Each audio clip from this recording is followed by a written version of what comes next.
Man as a end not a means हा तो अर्थ आहे. म्हणजे मित्रांनो याचा अर्थ हा होतो, की माणूस जो आहे, तर तो कधीही साधन होऊ शकत नाही. कारण की लक्षात घ्या आपण त्याचा वापर करू शकत नाही. तर मुळात माणूस हा इटसेल्फ काय आहे? एक साध्य आहे. म्हणजे आपलं जे जीवन आहे, ते मानव आधारित असायला हवं. आपलं हे जीवन हे त्या मानवाच्या हक्क आधारित असायला हवं. म्हणजे आपल्या ह्या जीवनातील प्रत्येक व्यक्तीला स्वतःचे हक्क आहे आणि त्याचे ते हक्क जे आहेत, ते प्रोटेक्ट करणं गरजेचं आहे. आता एक तुम्हाला मी उदाहरण सांगतो. समजा माझी एक इन्स्टिट्यूट आहे आणि त्या इन्स्टिट्यूटमध्ये माझे काही कर्मचारी आहेत, त्यांना समजा मी खूप कमी पगार देत असेल, तर याचा अर्थ की माझी कृती ही नैतिक आहे की अनैतिक आहे? तर माझी कृती ही अनैतिक आहे. कारण की त्यांना त्यांचा मोबदला मिळणे, त्यांना त्यांच्या कामाचा पैसा मिळणं, हा त्यांचा हक्क आहे. आणि जेव्हा तुम्ही मित्रांनो इतरांच्या हक्कांचा विचार करत नाही, जेव्हा तुम्ही इतरांच्या हक्कांचं उल्लंघन करता, याचा अर्थ हा होतो की ती अनैतिक कृती आहे.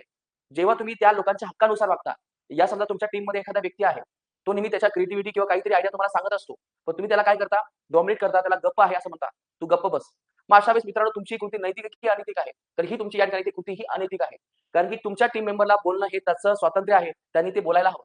आणि जर समजा तुम्ही त्याचं उल्लंघन करत असाल तुमच्या कृतीमुळे, तर तुमची कृती कशी असेल या ठिकाणी ती अनैतिक आहे.